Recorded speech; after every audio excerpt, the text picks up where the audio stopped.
Hey, what's up? It's Fernando from Magic Dives.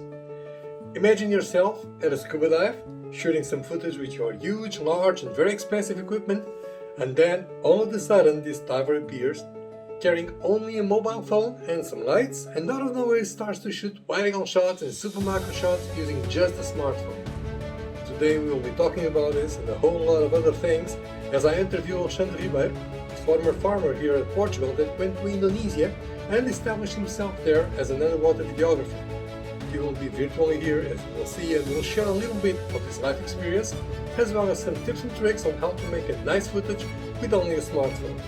So don't leave your seat. Coming up next is Alex Ribeiro here at Magic Dives.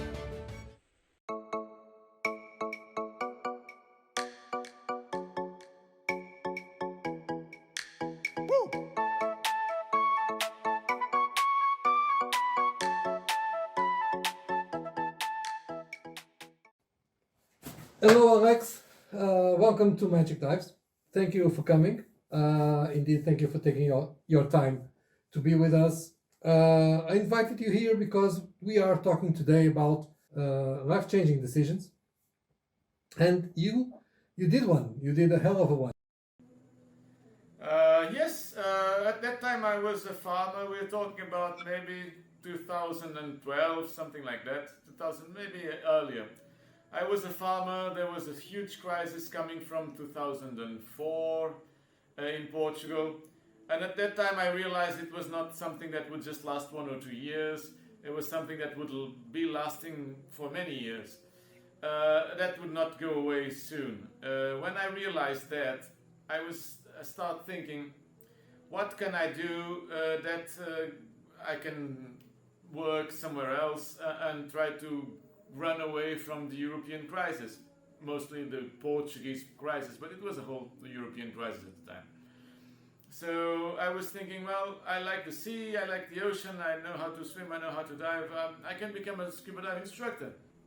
So I started taking dive courses, first in Italy, then in Madeira Island, then back to Portugal, and then there was a friend of mine who invited me to come for a surf trip here in Indonesia. I came, my intention was just to do dive master course at the time and come back to Portugal and think about it. But the thing is, I did my dive master course, I was invited to do instructor course, and I was giving a job. And suddenly I was making money on my holiday, I was making enough money to stay, to survive. Even I brought money home. And I was enjoying what I was doing, so I think, oh, this is nice. So let's make it a life in here, because this seems to work. So it was not really a decision, it just happened. My idea was just to do that master course, finish holidays, go back home. I did go back home, I rearranged things to sell most of what I had, what I could sell at the time, and I returned. At that time, of course I was already an instructor, I returned, and I was willing to come to Bali, where I'm now. I was given an offer, I was offered a job in Sumba Island, and happened they didn't have a photographer, they didn't have anybody to take pictures. So I stepped in with my camera at the time and I started taking pictures for them.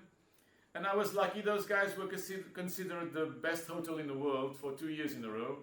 And everybody was using my pictures because, well, they were the only ones. So from amateur photographer, I was featured in most of the international lifestyle magazines and tourism and everything. So that boosted my career and gave me trust to start on my own. And yeah, pretty much that was what happened. Great. And this is actually, so it's not, you said it wasn't a decision, but it was, because at some point you decided to, okay, I wanted to stay here. I wanted to change everything. I don't want to go back. And because of that, you have actually, well, you have actually get to know the part of the world that most Portuguese people do not know, which is the Orient. So I believe that you have traveled through a lot of places there, like Rajanpat, like Singapore and like Thailand, China, because you also do other kind of photography besides underwater photography, my career right? was resort photographer, meaning all the activities, the rooms, the real estate part, and mostly surf. and then I was doing a little bit of underwater. That was not much. So that I can say it was a foolish decision. So at one point I was taking money from my land photography, sorry. I was taking money from my land photography and putting it on my underwater photography, because that's what I like to do more.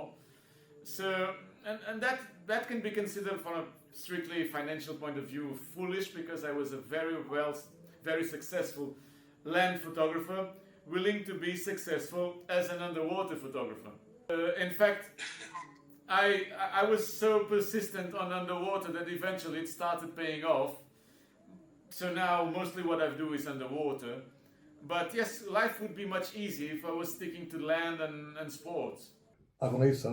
It's it hard to. I mean, I see that videos like you have published, like the ones we are seeing now.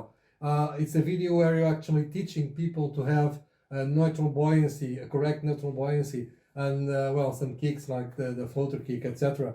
And you decided to also give some online lessons on this, which is very nice. You have a YouTube channel, right? Yes, I do. I was kind of lazy for years, because I was mostly living on my own photography and some assignments, and I was actually teaching people, but in here. So I was taking people to dive and to teach them and to help them in their own with their own gear and what they wanted to do. But you know, COVID is the thing that we don't have tourism anymore, and now I'm on a place who is absolutely dependent on tourism. There is nothing else in here. So what could I do? I could move and abandon these people that have been taking care of me for the last years, or I could stay and try to make the most of my stay. So what am I doing now? Well, I'm staying. I wouldn't just leave these people now, and I'm doing the only thing I can do, which is to produce things that can be used online. So teaching online, that is one of the things, and yes, these tutorials, these things, and yeah, also keep on doing videos from some clients that fortunately still exist, and some for my own, to stay alive in the business. I'm leaving Alex YouTube channel link in the description, and so you guys can actually subscribe to his channel and probably hire him to do some kind of jobs or works in underwater photography or videography. Okay guys, so Alex is also doing a video on the Instagrams and the way you actually shall use the Instagram to see a video and to act upon the video, and how to sell it to any kind of platform that you want to use it in. Right, Alex? I just did a video on Instagrams. I haven't yet published it, but it will be live in 1 or 2 days.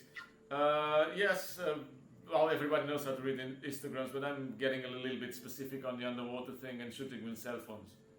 Exporting settings, that will be another video. Like there will be one for exporting settings, how they work best for you, like Vimeo, YouTube, and the social media. Yes, that's not yet been done, but I will very soon. So, and actually nowadays you are working for a brand, right? And you are actually taking a lot of work on analyzing and reviewing mobile phone cases, right? Like underwater cases. I have one here, which is a Sea Touch. It's actually a Dive one. I have done a review for this a while ago. What do you think about mobile photography or mobile videography underwater? What is your opinion on that? It's a small world, this one, and you were getting that housing. I was giving that housing as well. In fact, a friend of mine bought it, and we used it for one day. I thought, why not I make a video comparing this one with a normal camera, one of the cameras I have. So I made the video, I sent them to the manufacturer, and they liked it, and they said, okay, so we send you a housing for free. Okay, it's nice. They sent me a housing for free, and then I did some more videos, and then they sent me a cell phone for free, and then they sent me 2 more housings for free, and then they want me to do a commercial for them, which is nice.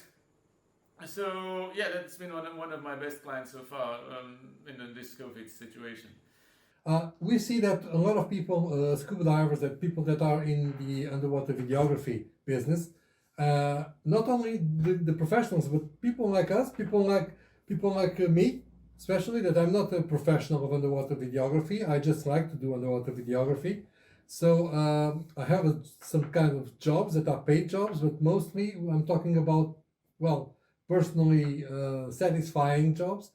And I use an A7 II from Sony. I use a Canon D550, and I'm now using my Note 10, a cell phone, because it's actually much more handy. I mean, I also have Olympus TG6 because it was, I don't know, super.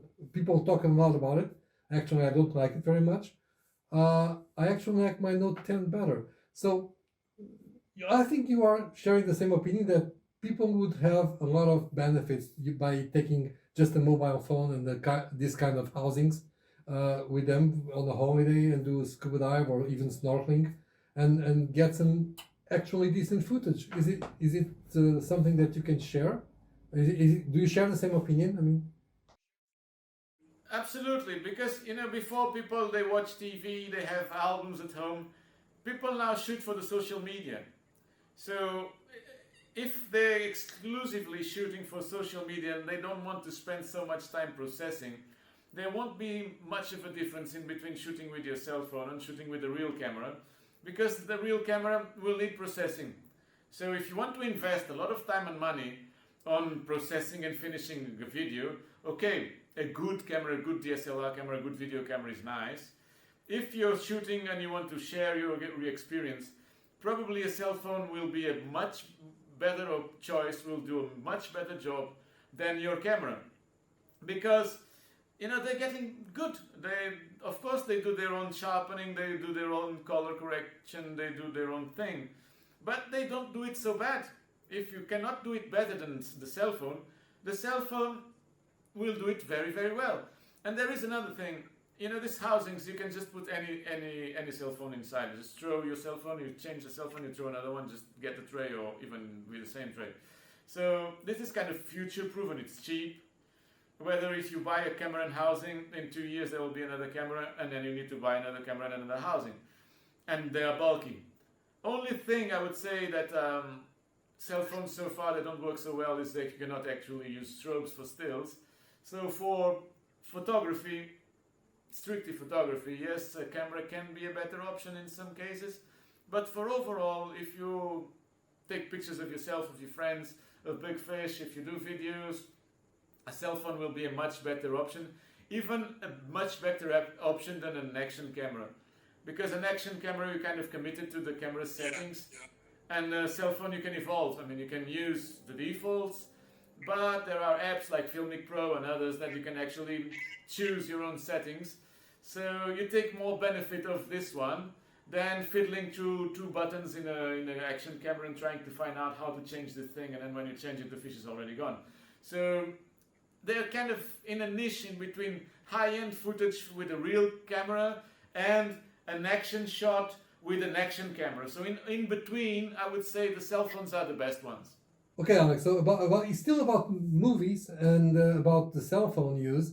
I realize that for achieving some kind of footage like this one that we are seeing behind us, with all the nudibranchs that we are seeing here, these are very tiny creatures. They are very they are very small, and we can actually use a professional camera like I did on this movie to capture these guys, these critters, and but what about if people want to capture these with a mobile phone? Can you actually capture these kind of creators with a mobile phone? Are there lenses for this that you can use with the mobile phone and the housings for the mobile phones?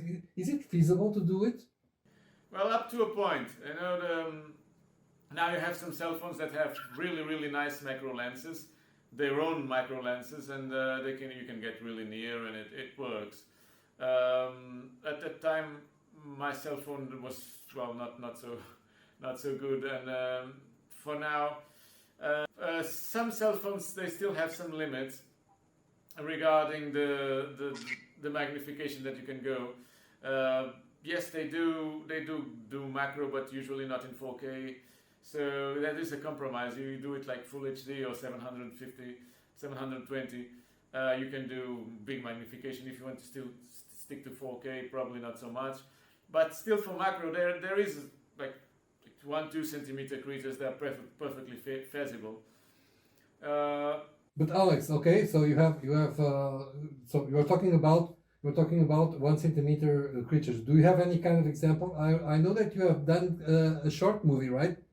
Yes, at that time I was a little bit fed up on getting this normal video that you put the nudibranch or the creature and you put background music and people see the creature from the front, from the side, from the top, whatever. And it's boring. So I was like, what can I do with underwater that goes away from the normal standard? And I thought, okay, I found a hairy squat lobster once in one of my dives. I thought this can be spooky. If you don't think about the size, that can be spooky. So what about if I try to put it like in an arachnophobia thing with this thing, because it looks like a spider. So let's make it look like a spider. Wait a minute. Wait. Are you telling me that you are doing a horror movie out of a creature? Yes, that came to me underwater when I was looking at it. I said, like, this is a good subject for a kind of a horror movie. So I tried to use the light and the movement and stuff to try to make it as a horror movie. And that was with the cell phone. Cell phone was nice because the autofocus is outstanding. So even with the bristles and everything, it could track the creature, and that was really nice. So I got a few takes, and then some I reversed, some I zoomed on post, some I changed colors a little bit. There is margin for this post-processing thing, even with the cell phone movie. And I put the music on it, like this kind of horror mood. And I did some tricks, some shakes, some things that I've seen in other real horror movies. And yeah, it worked. I mean, if you see it on a big screen like this one, it's kind of spooky. Yes, it is. It works. Yeah, I'm going to leave the link, but let's see some images. We are seeing some images of that movie right now. It's actually very funny the way you capture the essence of the critter, because this is a kind of a crab, right? This is a crab, right? Yeah, technically it's a squat lobster, but yeah, it looks like a crab, and it is tiny. It's like 1.5 centimeter, maybe 2 centimeter, the biggest ones, and usually it's quite skittish, so it runs away from you. What I did is most of the footage I reverted, so instead of running away from the camera, it looks like it's running to the camera, but in reality it was running away from it. So that is another technique that you are actually showing the people here on how to use. So we have learned a lot with you. So we have learned that you can actually use mobile phones to do the underwater videography. You actually learned that we have mobile phones and housings for the mobile phones that actually have some lenses that you can put it on and achieve other field of views and magnifications if you are going to macro.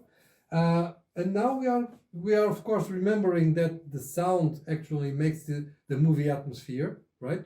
Yes, sound and effects. I added like electricity, shocks and bangs and orchestral hits, and I put them on the top of the sound, which I found, and I thought it was really nice. I would love to see this movie with some other kind of sound. So just imagine, guys, that you take out the music right now and you put on a kind of I don't know melody that is very sweet, and you watch the movie with that melody, and then cut off that melody and watch it with this kind of ambient sounds, and you'll see that actually changes everything, right? Then it's just boring, I guess. It's just like becoming like something standard and boring, and you don't pay attention to the creature, the scenes, they don't make sense. Yeah, the music is like the spice that makes it work. Like if you cook without spice, it's just like the ingredients are all there, but it just doesn't work. The music makes it work. So that is actually what is giving you that special touch, because you are not only using equipment, you are using the proper environment that you are in, and you're actually telling a story, because you are using the sound, you are using the lights, you are using a lot more than just picking up a camera and shooting a subject.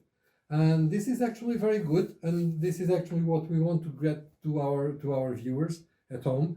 And okay, thank you so much for being here with us today at Magic Dives. I hope I can join you with. Are you based in Tulamben right now?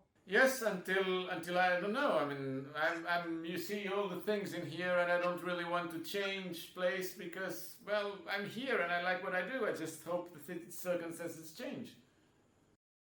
Okay, so I hope to see you soon at Tournament. Maybe I can go there.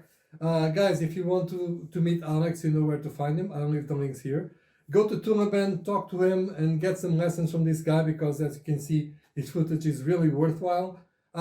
If you have jobs on underwater photography that you can hire, that you want to hire from, you have the man here. So I guess this is it for today, guys. Thank you so much for being in Magic Dives. Alex, thank you again for your precious time, Oh, for thank your you. friendship Thank you. as well, because we've been friends for like 12 years now. And thank you so much for your time and for being here. Okay, thank you so much for being on this channel. Don't forget to subscribe, hit the notification bell to be notified from the videos. Leave your like and leave your comment, because if you don't leave your comment, we'll never know what you are thinking of. Okay, guys, thank you so much for being at Magic Dives again. See you next time.